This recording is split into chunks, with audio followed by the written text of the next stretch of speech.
Okay. Hello fruit bats, it's Freely the Banana Girl here. Today is day 4 of the 30 videos in 30 days. And today's topic is getting fat on a high carb, on a raw food lifestyle. You look pretty fat. Turner, do a swirl for us. Do a swirl. Swirl the physique. Just go back to the bumblebee has arrived. There's no cellulite in the back of your legs anymore. No, do you remember there used to be? At the start there used to be. What sort of treatment did you get? No treatment. Did you buy one of Matt and Angela's no lipo cleanse things or something? $500? No. Give me. Okay. No, I didn't. What about the dog? What's the little mutt doing? Tigsy. Yeah, so like gaining fat on a high carb, high fruit lifestyle, is it possible? Well, look, firstly we need to determine whether it's actually fat, fluid, muscle, bone weight, because a lot of people are like, oh my god, I'm gaining fat, but are you really gaining fat? You know, we need objective measurements, and one that is probably the closest that we can get to accurate, which is still not completely accurate, is a DEXA scan. Yeah. That's probably the best there is, but it's still pretty subjective because you can drink a gallon of water in a day and eat heaps of salt and put on 5-6 kilos of water weight in a day, but your body fat percentage will go down even though your body fat total grams hasn't changed. So it might be able to measure your body fat grams if you did it before and after, but otherwise it's a bit. Yeah, we kind of need something. Yeah. Because it's like, I'm gaining fat, but are you? You know, we need some sort of measurement. That's why long term is always the most objective, isn't it? Yeah, definitely. Where's the fat fruitarians or McDougall people? There's no long-term, high-carb, raw vegan people who are fatties. There isn't. They're lean beans. So why do people say they've gotten obese on fruit? Do people really say that? Yeah. Oh, yeah. No.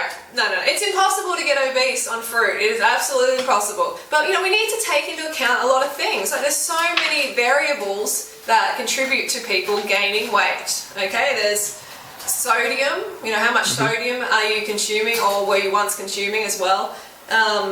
There's also, if you're coming from an eating disorder, like I was, I had anorexia and bulimia, and I actually had low thyroid function. Ah, thyroid, the good old T, thyroid. Yeah. I had a blood test, it was diagnosed with low thyroid, they put me on medication, I was on that for about 6 months to a year, and guess what? Now I don't have any thyroid issues, it's not slowing me down at all, but because I had that problem and I came to this lifestyle, of course I was going to gain a little bit of weight, because I was coming from anorexia and bulimia, and whenever you create a calorie deficit, you forcefully take 1,000 calories, 1,500 calories away from what your body needs every day, then it's going to catch up.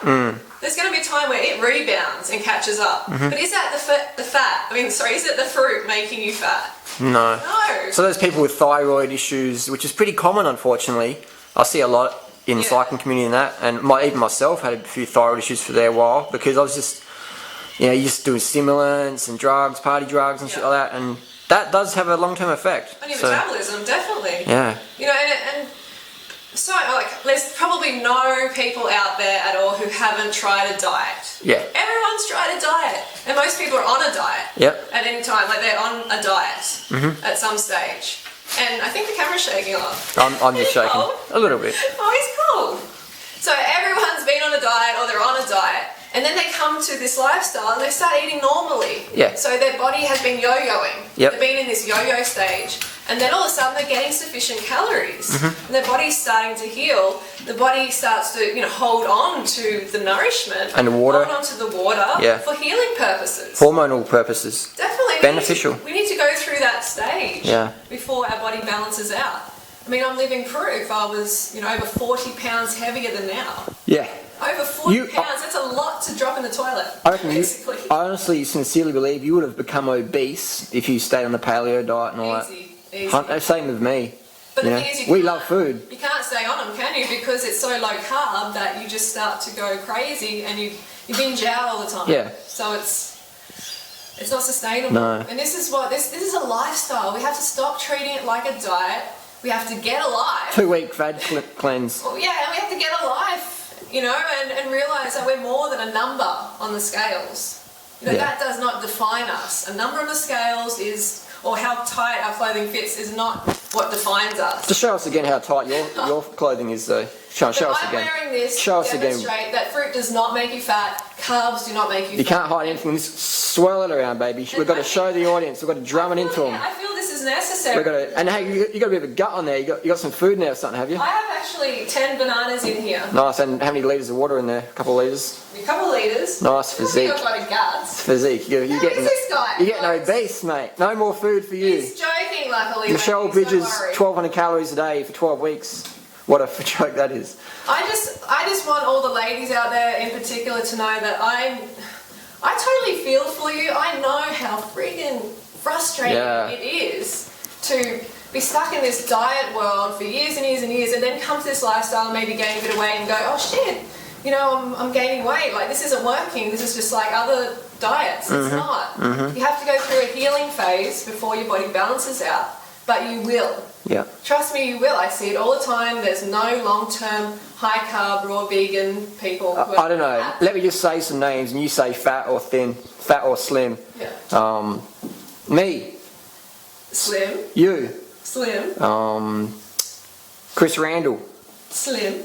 He lost 150 pounds. You know, so he might Yes, at the same time, he might not look people. he might not look like a Kenyan marathoner just yet, but in due time. No, he's slim. He looks great. Yeah, Doug, Graham, Slim.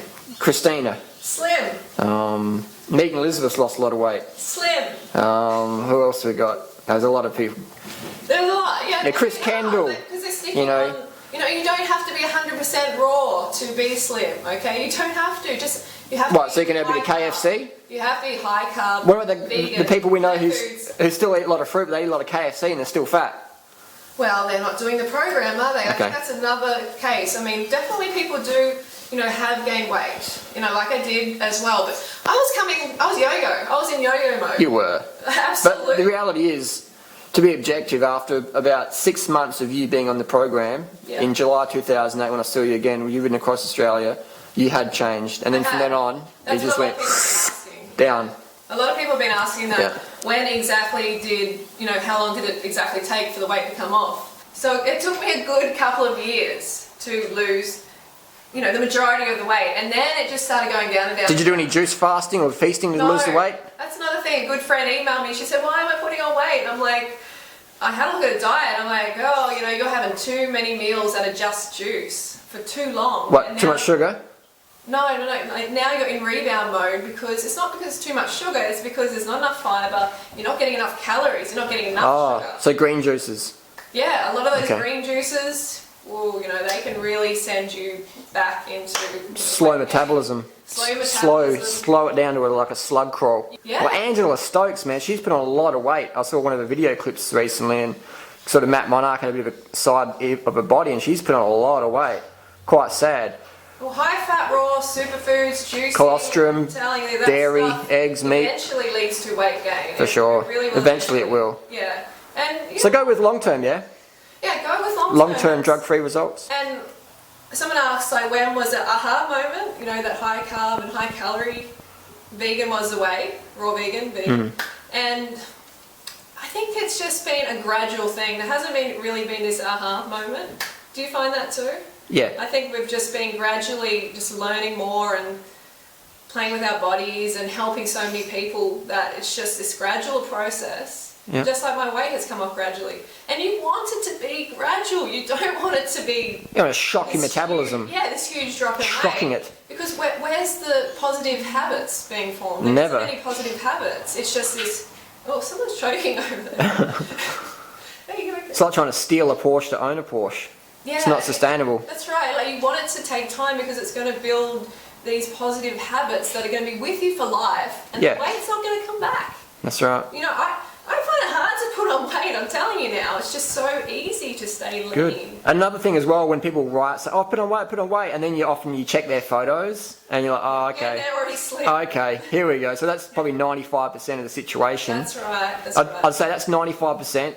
They're just freaking out about nothing, or they've got really poor posture and their stomach muscles are really weak, so they eat a banana and they get fat. That's another thing, yeah. I mean, like, I know it can feel like coming from anorexia myself, as soon as I started eating enough calories, when I was eating big fruit meals, my stomach would distend like it does now. And mentally, I'd start to think, I'm "Oh fat. God, yeah, I I'm fat. just gained 10 pounds of fat in a meal. Yeah, oh no, I'm fat." So they're 95% of the people you read in forums. I'm fat. And then you look at their photo. And like, okay, Super lean. issues. And Also, then, the advice: listen to your body. Yeah.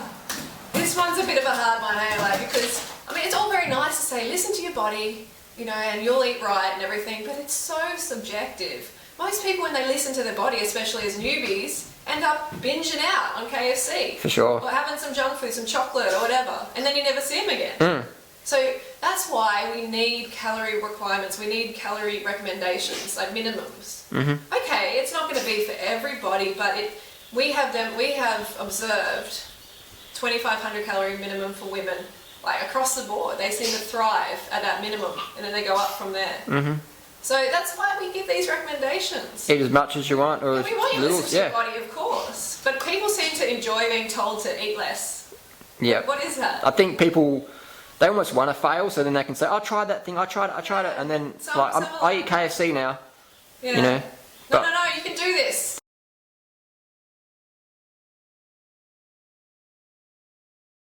Okay, so that's my message today. Hope you enjoyed it, and I'm going to see you tomorrow, day 5. Got a good video lined up, and don't forget to go. one more swirl, just in case you got fat in the video. Swirl it around. Don't hurt yourself.